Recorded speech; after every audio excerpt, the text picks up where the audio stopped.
Okay, so I am continually impressed and upset that whenever the right wing does something stupid, and we can all acknowledge that, yeah, that's really, really stupid what they're doing, later on there's a portion of the left that comes along and does the exact same thing and is completely lacking in self awareness when they do it. And specifically, I'm talking about American exceptionalism right now. Like, there is there's a lot of people on the left who are anti-West, anti-American, and in a lot of situations, that's perfectly fine. I agree with you in a lot of situations.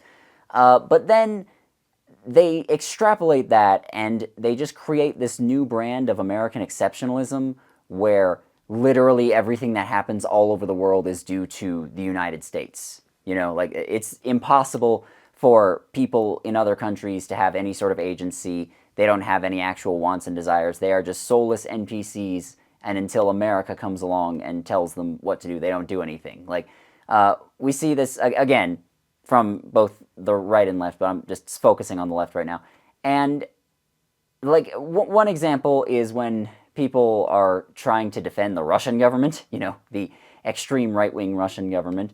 But again, people on the left are just so desperate to be anti West that they're willing to side with not quite fascists, but they are doing that. And anyways, they talk about the Euromaidan revolution in Ukraine and how, oh yes, well clearly that was all just a CIA color revolution. There wasn't any Ukrainians there. They didn't want to bring about change in their government. Clearly they're just being manipulated. Or how in the past couple of years since the Russian invasion kicked off, they've just been going on about how, oh yes, well the West will fight Russia to the last Ukrainian, like as if they're being forced at gunpoint by Americans to do this, you know?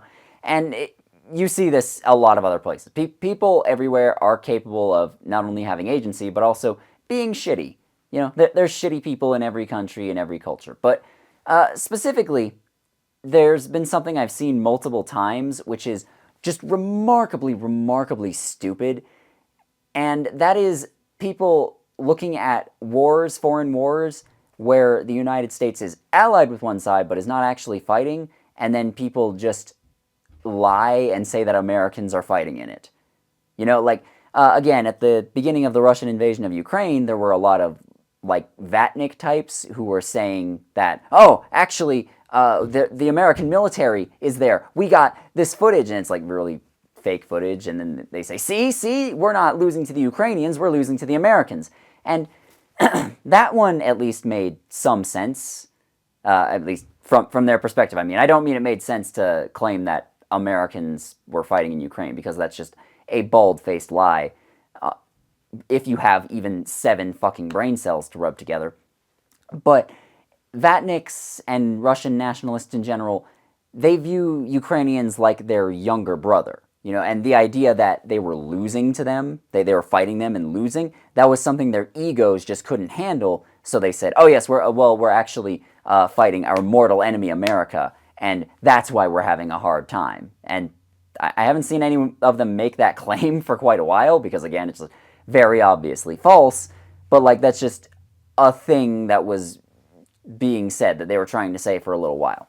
And then, just in the past couple of days, people have been saying the exact same thing about the war in Gaza. Like they're just they're claiming American soldiers are there killing people.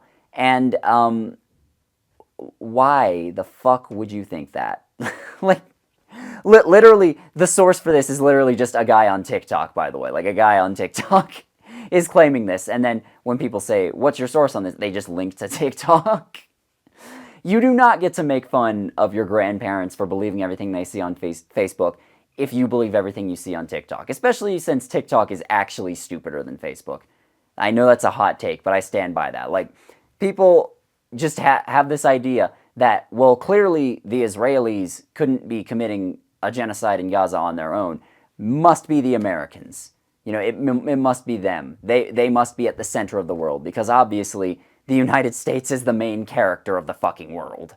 And this ties into a couple other things people have been saying that just reveal remarkable ignorance about military matters and geopolitics. And number one A lot of people claim that the Israeli military, as well as the American military, uh, they just claim that they're both actually super weak and they'll fall apart the instant they hit any sort of real resistance. Uh, no? Why the fuck would you think that? Like, you're literally just doing the fascist thing where the enemy is weak and strong at the same time. You know, like the enemy has all this overwhelming force that they can have hegemonic control over the entire world, but also they'll fall apart as soon as you sneeze on them.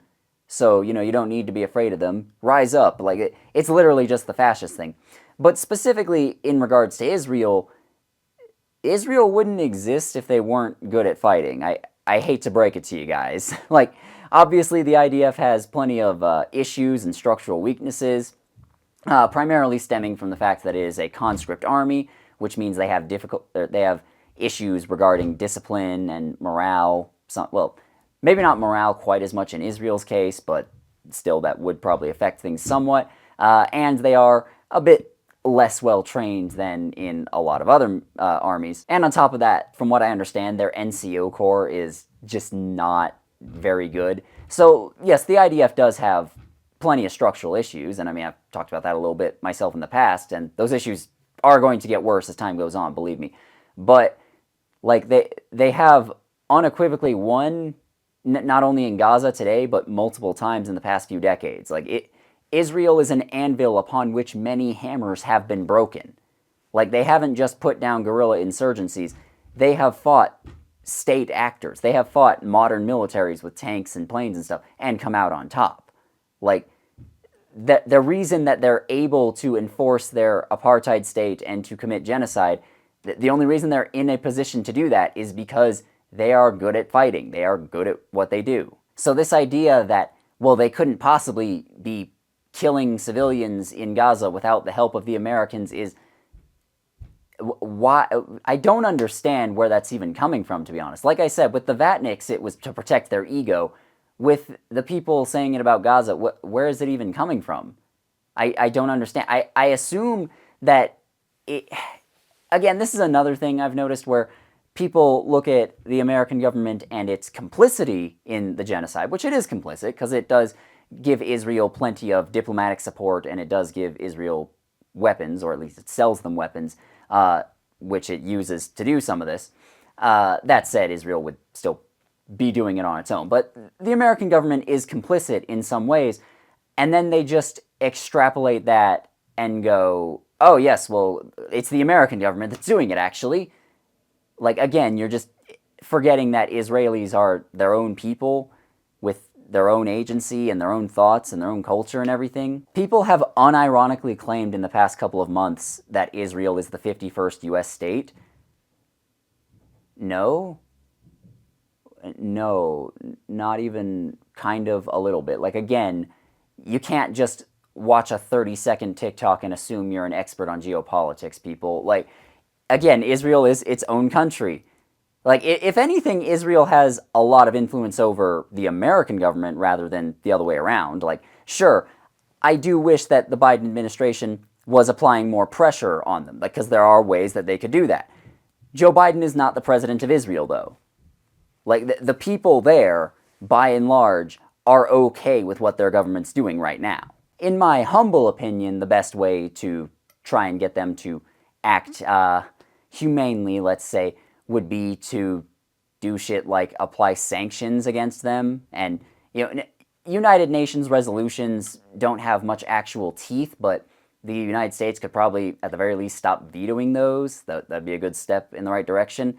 But even if you did all of that, the Israelis would probably continue on their current path for a little while, at least, because they are their own people. They do have their own agency, their own beliefs, everything. They're not controlled by America. They aren't soulless NPCs who are just waiting for the main characters to come along and tell them what to do. Because that's what American exceptionalism is, really. Like, whether you're doing it in a positive way, where you're like, America's the best ever and it's not at all like anyone else, or you're saying America is a uniquely evil empire, or anything like that. Whatever you're saying, that is just main character syndrome extrapolated onto an entire nation. Like that's just what it is. Because I mean, again, the whole Gaza conflict right now is causing a lot of main character syndrome for some reason. But like, people were seeing how the Israeli economy has been doing pretty shittily for the past couple of months, and there's a lot of reasons for that. One of them being that around 500,000 Israeli citizens have just left the country, and who knows if they'll ever even be back. Also, war is expensive, so the government is just burning a bunch of money that could probably be better spent on things like infrastructure. And of course, you have a huge chunk of the workforce being taken out of the workforce and they're going off to fight. And you also have foreign workers, particularly Palestinians, who are no longer coming into the country, either by their own volition because it's dangerous or because the Israeli government won't let them. So, like, that's slowing down the economy. But were seeing that the economy was slowed down, and they're saying, yes, the boycotts are working. Yeah, dude, I'm sure the fact that you didn't eat at McDonald's yesterday is really causing the Israeli government to collapse. Like, the whole point of the boycotts was to tell companies that you don't want them to to do business in Israel, or to work with Israel, or donate money to Israel, whatever like that. Even if the boycotts were actually big and effective, which I think the McDonald's one has been kind of noticeable in Middle Eastern countries, but not in the West. It just hasn't been.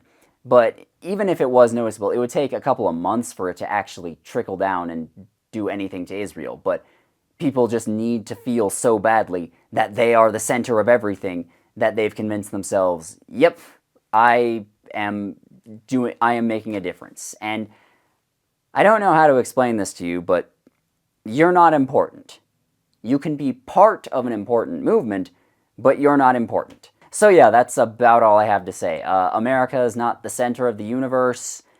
Every war in history does not have Americans fighting in it. I hate to break it to you. Like, when the American government, I should say, wants to support one side in a war, they are very open about it. They're very open about sending them money and weapons and giving them advice and everything.